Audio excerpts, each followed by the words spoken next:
Well, it is the day after Thanksgiving. They have a name for it, black something. I don't know. Yeah, I see you're wearing black appropriately today.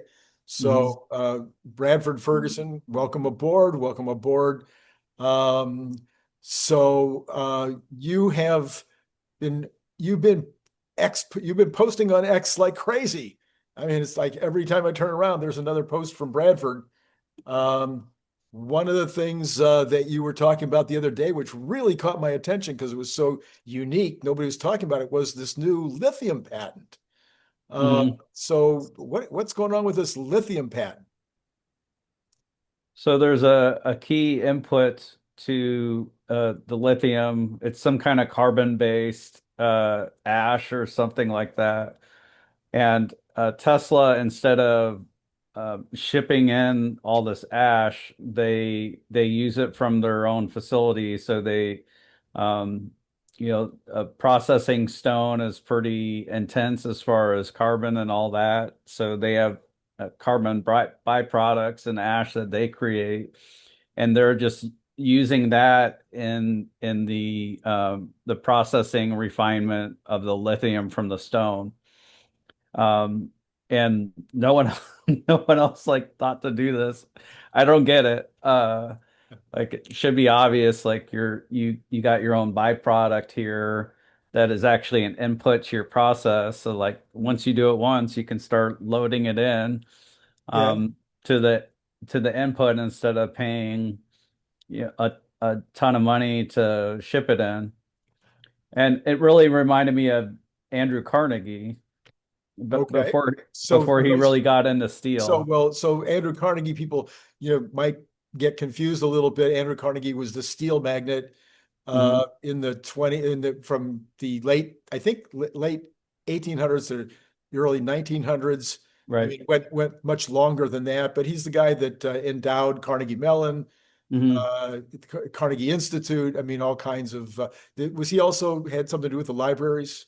Yeah, The there's all kinds of Yeah, that libraries are throughout the Carnegie Library. US. Yeah. So like his impact to society in the United States is tremendous. Although my historian wife says that he was a jerk.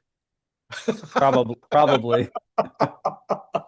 Okay, anyway, so tell me the comparison here on the steel production. So I'm not a chemist or a metallurgist or whatever, but I think with steel there's coke that you Right, involve. So it's an ash that comes from coal.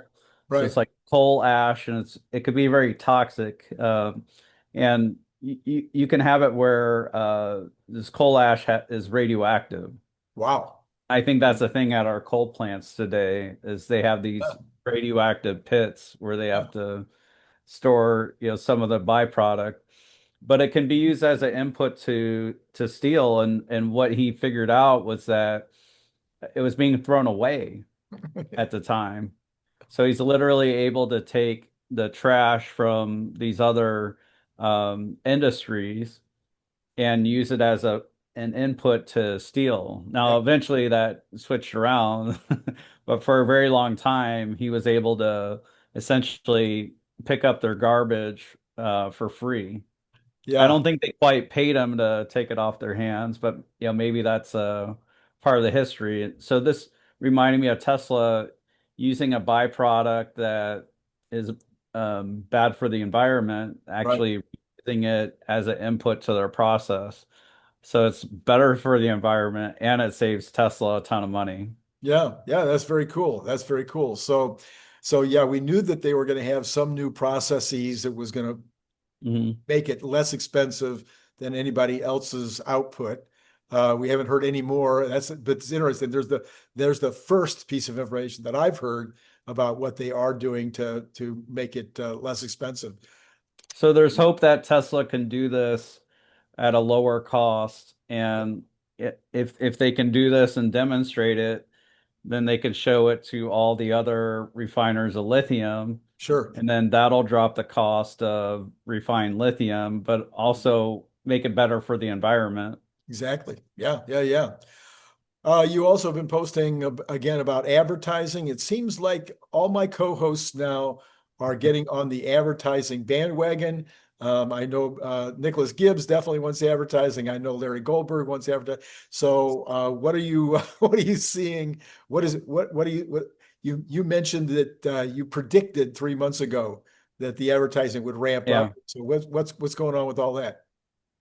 There was just a huge upsurge leading into August where Tesla was producing all these videos. They were very punchy and um, eye eye triggering or whatever. Yeah, yeah. Some videos around the Cybertruck and other things, and I speculated at the time that Tesla was going to get back into advertising, and no one else was saying this because people had just figured Tesla had abandoned advertising.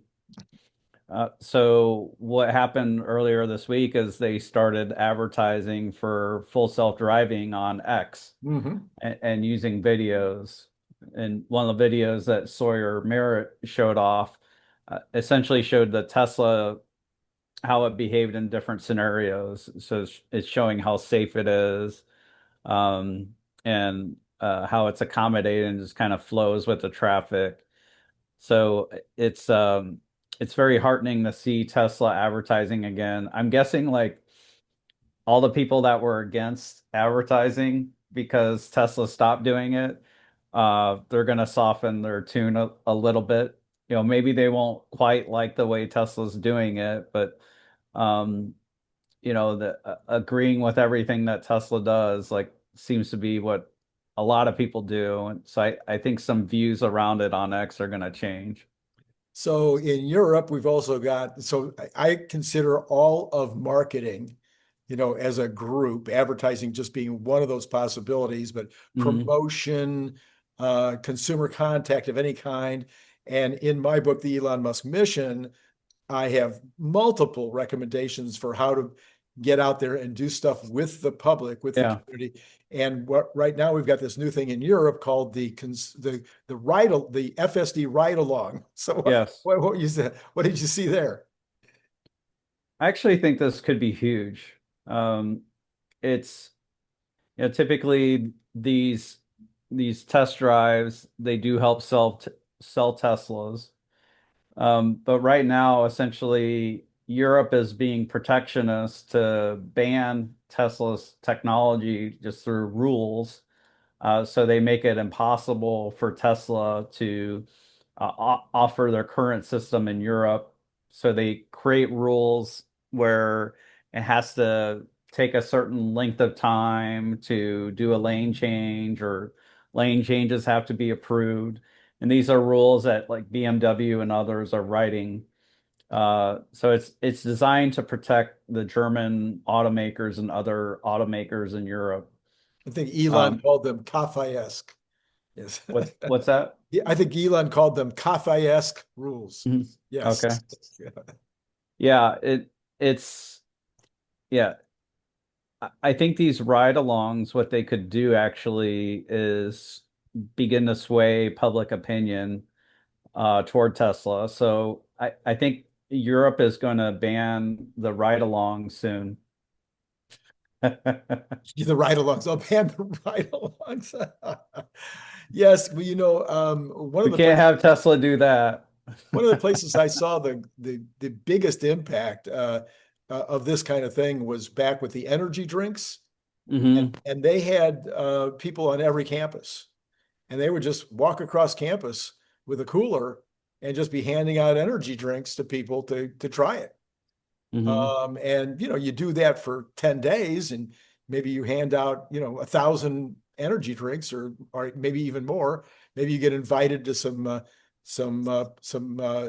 sorority or fraternity parties or whatever and hand them out there, and you get influencers. You get some people out there that are going to tell their friends, and it was extremely effective in launching the energy drinks. Hmm. So I just think this kind of stuff, I've been promoting I said in the book what I thought they should do. My kids gave me a ride in a Ferrari, and what Well, what it was a big, huge shopping center that had closed, and they had the parking lot, this massive parking lot, so they could set up cones and straightaways and whatnot. And so you got like about I don't know, like a 5 minute ride for $100.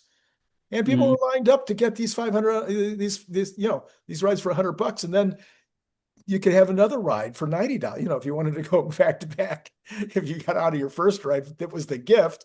Now you get another ride for $90. Well, I think Tesla could do this with the 0 to 60. People in a performance, a Model 3 Yeah. performance. I think they could charge for it, but if they did it for free, holy mackerel. I just think these kind of things would be uh, extremely useful in getting people into the market. Yeah, I'd agree with that. I think it's smart for them to do, and like even if they get to a point where they're selling every car that they would like to make, Yeah, right. I still think they should do test drives and ride-alongs to to create that further demand, to create that like pin-up demand. Yeah. So like you build up that pin-up demand. It's like have it keep growing for you. So apparently we've got a new program where people can test it in their own car, if they test the FSD rather, in their Mhm. own cars. I think you commented on that as well. Yeah, it's another 3 month trial compared to where we were with version 13 when they were giving that out. I think they did give one out for version 13 early this year. Version 13 essentially came out in December of last year. Um, so yeah, I think it's good for existing owners to be able to test it again, to try it on road trips. You do have a lot of road trips around Thanksgiving, driving home from Thanksgiving, and also Christmas and New Year's holidays. I think this is a smart time for them to roll out. Now, unfortunately, there's going to be a lot of people who will just assume it's the same Yeah. even if Tesla tells them in the email that it's new, they're just going to assume it's the same and they still won't give it a shot. But I think there will be people who will give it a try. And just stepping back a moment, like there's been several Thanksgivings I've wished Tesla would do something special or release an update, right before Thanksgiving, because there's just that huge dinner that happens at Thanksgiving. Everybody's together. It's a very long day. It can be kind of boring. And this year, Tesla did it right. They got a version um, 14.2.1 pushed out in the morning, and it didn't just go to all the influencers. You had the email go out for the free FSD 1 month. Hmm. So if we're in that situation, maybe a little open-minded, and maybe you had a Tesla and you weren't thinking of, trying it with your family, well, then you could All right. try it with your family. Very, So very. I'm curious if anything comes of this Thanksgiving, because it's an idea that I was definitely in favor of. So why wouldn't another idea be to put a service, what do you want to call it, a customer service person, have them just stand at some of the busy charging centers, um, and as people come in and you don't have anything to do for that 10, 15 minutes while it's charging. So why Hmm. couldn't you have somebody there with a clipboard and just go, hey, would you mind taking a Tesla survey? Have a big Tesla badge so you know that it's, actually Tesla, and just say, Hmm. well, have you been using FSD? Well, why haven't you been using FSD? And start getting some survey information at the same time as just asking the question would cause the person to go, and then they could tell them, well, it's really, really safe now. This is, they could kind of give them the pitch. Uh, Yeah. and maybe even close them, like, well, what do you think? Do you think you would try this on your car? Maybe you want to load it up right now. I'll help you if you need any help. So I think that would be, something that they got that ready crowd, and these are people that are traveling. Yeah, I like that idea a lot. Though this little wrinkle I'm thinking of might be intrusive. You could even scan the VIN number of the car, or you can use a VIN number lookup, from the BMV, if that's a thing where you can look at the plate and then get the VIN number. Um, so then they could check in their system if someone has FSD, if they if they've been using it, Yeah, yeah. how many miles they've done on it recently. Another thing is with 14.2, and this did happen last week, they added essentially a tracker where it tells you how many miles you're doing on FSD versus not, and it essentially encouraging people to do a higher percentage of their miles on full self-driving. Yeah, so you've gamified it. And so, Mhm. people like you and me that are extremely competitive would be like, no, I want to get to 100. Yeah. So I've already seen people posting on X a screenshot of their screen, Mhm. showing that they're sitting at 100% or 99.8 or whatever. So you've been driving FSD around, 14.2, or have you been able to drive 14.2.1? I have 14.2. Okay. Yep. And so far, so good. I mean, have you been running into leaves in the road, interrupting your drive? I haven't seen leaves again. I think that cleanup has mainly happened in past. Though we do have some snow coming tomorrow, Yeah, starting tomorrow morning. yeah. So eager to try that out, see how that goes. I've heard good things in general from people who've encountered snow, and so I'm curious with that. Um, but the areas where it's still lacking a bit is it can be hit or miss with school zones, Mm, potholes, navigation. Some people are really yes. struggling with some navigation stuff. I've seen some odd navigation choices, but it really didn't cost me a long period of time. Uh-huh. Uh-huh. Um, so there's still like some minor things like the steering wheel can be jittery. There's still some hesitations, but it's just not as much. I really hate the term brake stabbing. Um, I like brake stuttering, but it's hesitating much less when it's at a stop sign or when it's going through a crosswalk or around pedestrians. So that's been improved quite a bit from here. Um, so talk to me about your current use So of so A. let so Oh, let me add yeah, let me add a moment before we yeah, change. yeah. I think the main thing that Tesla needs to correct to to be comfortable with taking the safety monitors out of the robotaxis is to get rid of the stuttering and the hesitation in the car, whether it's with the wheel doing this or Right. with the brakes. And the positive thing is like Tesla, they have all these filters Mhm. where they can filter certain behavior or certain things going on in the car Sure. and automatically save that video clip and send it back to Tesla. So Yeah. as soon as your car reconnects with the Wi-Fi, it's going to send that to Tesla. So they're collecting data on this, yeah, as soon as Happen. the new version came out and people have had it happen. So I'm pretty confident they'll correct this and maybe perfect it with like version 14.2.x, Right. uh, Right. and then be able to take the safety monitor out, maybe perhaps even before version 14.3. Yep. Yep. Yep. Yep. Yeah. In fact, 14.2.1, a lot of the reports are saying that the jittery and almost everything that you're talking about has been at least partially addressed. Uh, Hmm.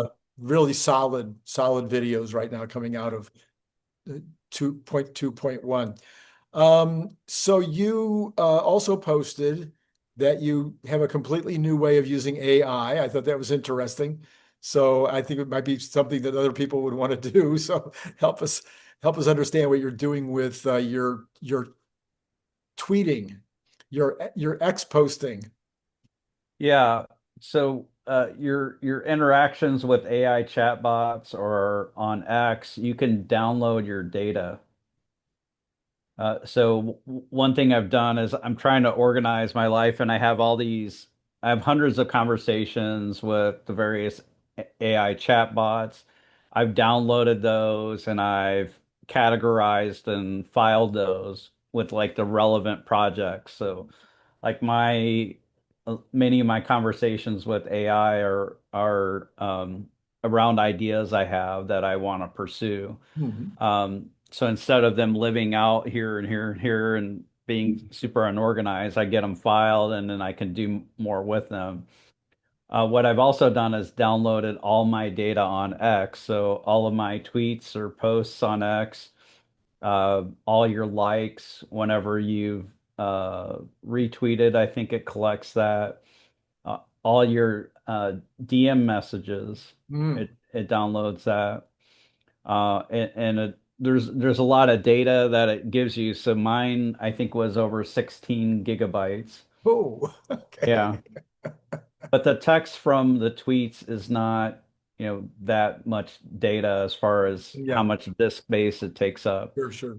So what I'm doing is having the AI categorize my tweets so that I can understand like how my views have changed over time, especially around Tesla, but Uh-huh. Uh-huh. around AI and other things. So I'm wanting to understand that better, and there's different ways you can slice and dice it to um, see, okay, well, how soon do I start tweeting about something Uh, after I've liked similar content? mhm, mhm. Um, so there or like around who you follow Mm. or things like that. So there's a lot of like self-analysis you could do, but I also want to create for myself my own personal, I call it a opinion base on Tesla. So instead, knowledge base, Yeah, but yeah. I don't know, I don't have the facts. Like a lot of what I'm tweeting is opinion. But I want to collect that over time. Sometimes I'm just reporting on stuff that is happening, so it is factual. And so I want to build up that knowledge base so I can use it with my AI over time. Very cool. So on a very different subject, on Wednesday or Tuesday, I forget which day it was, the president came out with a short video establishing Genesis Hmm. as a Manhattan-style project for he didn't give it a date, I don't think, in terms of completion or how fast or whatever, but calling it a Manhattan level of effort to compile all the data from the US government's files, computers, etc., on all aspects of science, technology, medicine, and then also try to get the universities to add their data and get the private sector to add their data. It seemed to me to be a brilliant idea. And then it would be made into this giant model, and then people could access it easily to help with future inventions and discoveries, etc.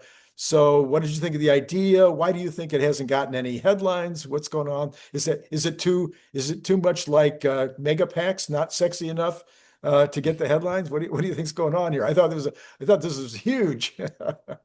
When I first heard it pitched, I thought it was just solely around AI. So is it much broader than AI? Is it All science, science? all science, Mhm. all science, all tech, all medicine. Yeah, I do think that's really exciting. It was strange though. They listed a bunch of companies.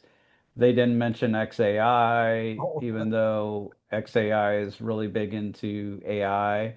yeah. Also didn't mention Oracle, Mm. even though it mentioned other um, providers of data centers, I believe. So it seemed to be like something that was triggered around lobbying.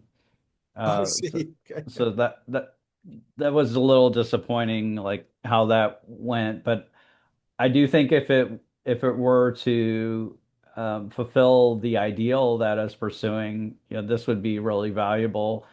I think a lot of AI though is already working off of like the best research papers that were produced as of a certain date of Mhm. the AI model being created.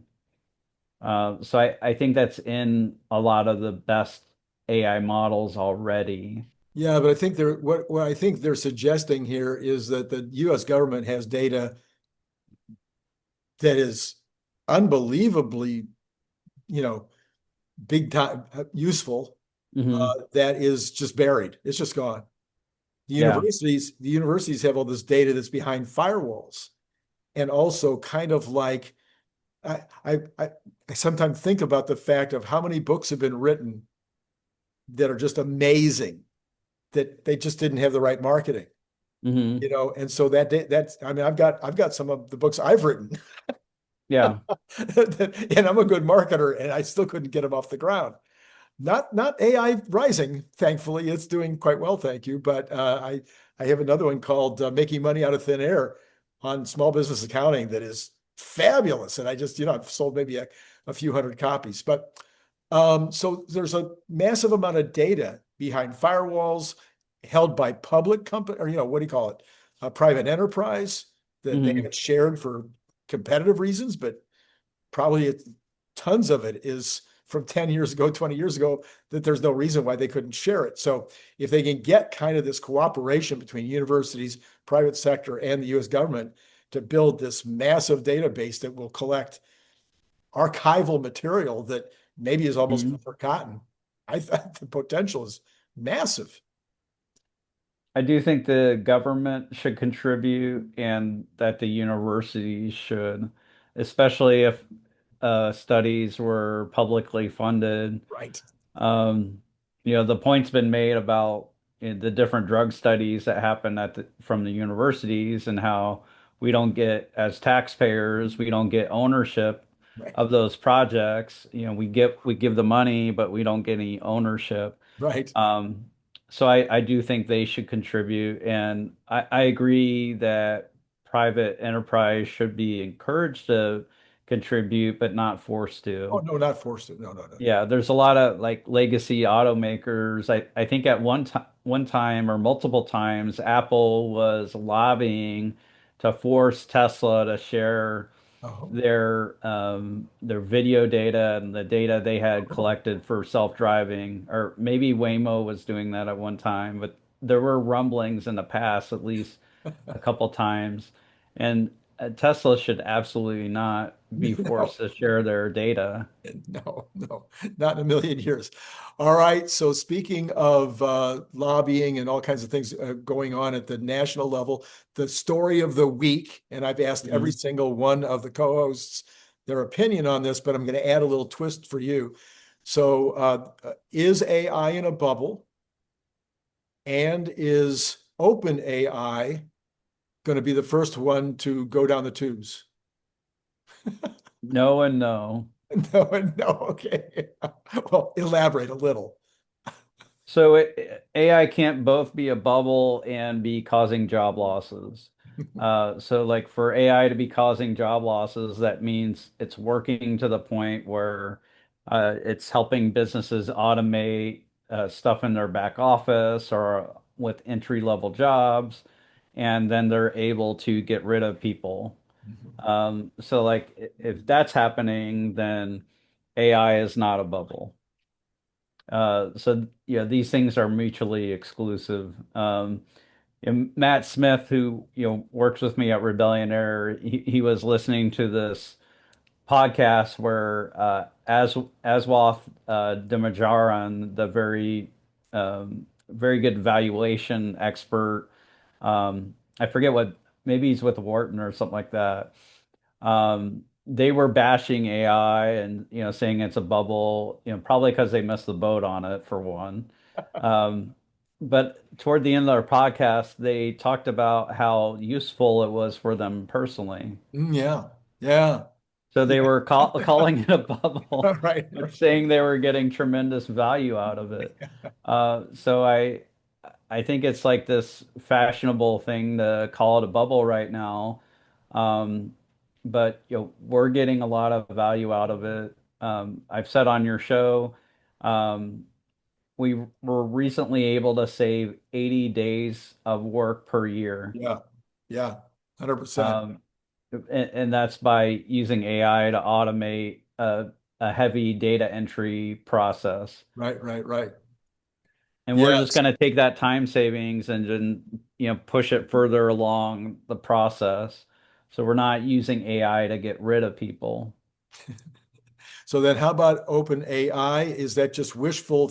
Yeah, OpenAI. Is that just wishful thinking because nobody likes Sam? Or, but Chamath and others have said that they think OpenAI is the one that will, that it'll be the first of the hyperscalers to fail. I think it's like saying that that Facebook or Meta is going to fail because of Snapchat or whatever. Um, it's not quite that extreme, but OpenAI, they are doing a lot of things very well under the hood that I think people aren't aware of. One thing they did recently was they hired a bunch of Wall Street investment bankers, and they did this so they can really beef up how they automate financial modeling. Mm-hmm. Mm-hmm. So investment bankers, they'll create a financial model of a business and they do all this stuff in Excel. Mm-hmm. Takes a lot of time, but they have all their macros to make it faster and all that, and they have their templates. Um, so they're what I'm trying to say is like they're diving really deep in order to make this more user friendly and better. Also, they're not just like spending all this money and not improving their processes along the way. So one of the big things that happened with their 5.1 release of ChatGPT is that um, they have the model decide when to use, more thinking or less thinking. Mm.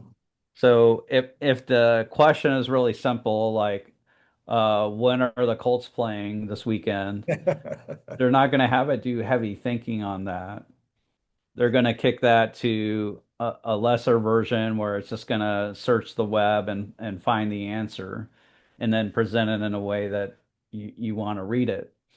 Um, so, that presents a lot of cost savings potentially, where if you're efficiently routing these queries, then you greatly reduce your cost. Sure.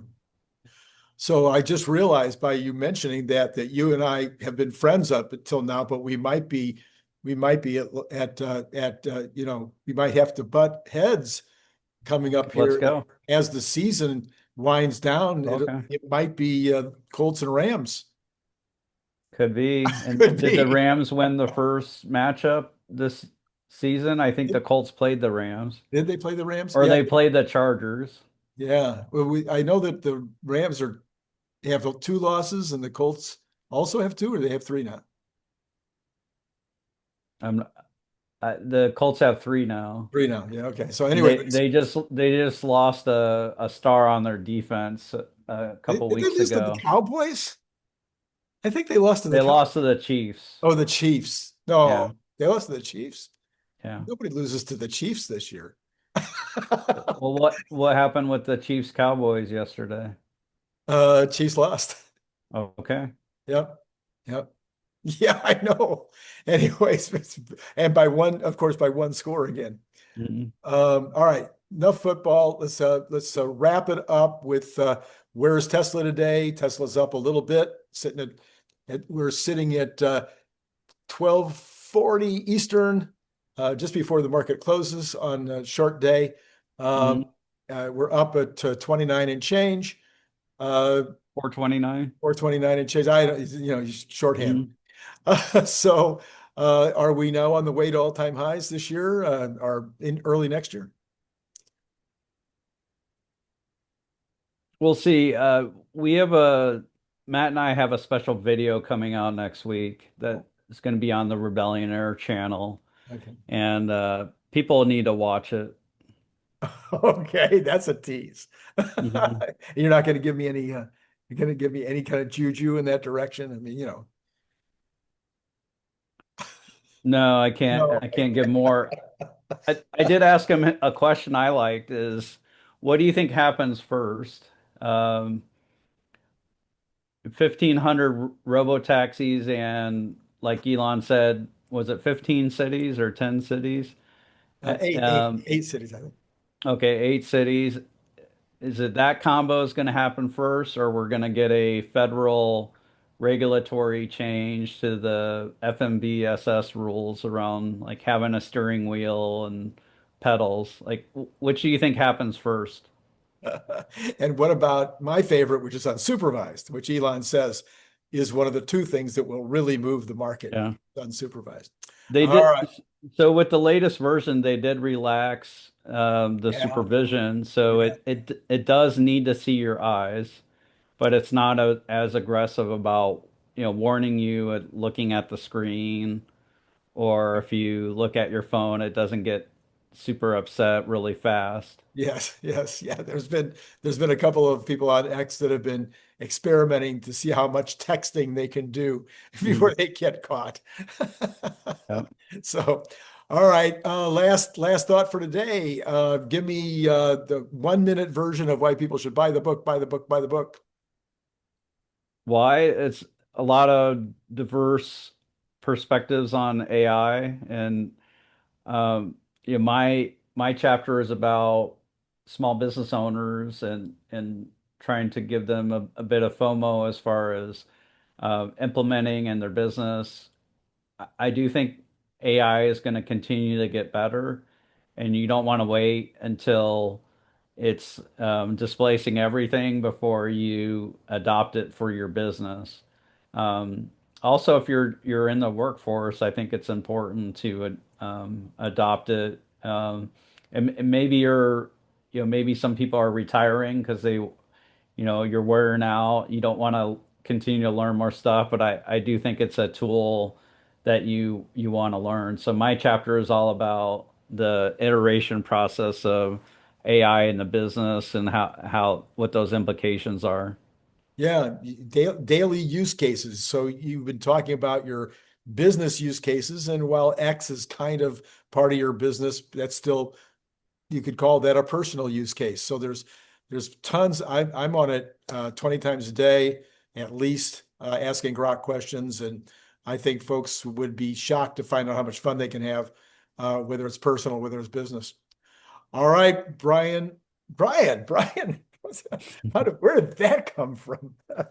Bradford. Well, both begins with BR, right? Hmm. Okay, Mr. Bradford Ferguson of Rebellionaire, where you help people with their financial decision making, especially if they happen to be all in on Tesla and have millions and millions and millions of dollars.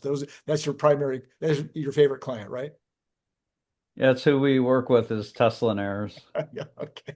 That's you put the Tesla together with the Air and you get that. Yeah. All right. All right, Bradford. As always, thanks for coming on. And um to Let's all get right to the numbers. yeah, no, there's no numbers today. No, sorry. Sorry, that's gonna Gotta be wait for Larry to come on later. Larry comes on and Larry and I'll do the numbers. You got it. How did you got that right? All right, But cool. you can check out the audiobook for AI Rising, and hopefully Randy can drop that link directly in the comments of this one. So it goes directly to Audible instead of to Kindle. Yeah, okay. Hmm. We will do that for sure. All right, Bradford, thank you. And to all of you out there, it's been great talking to you.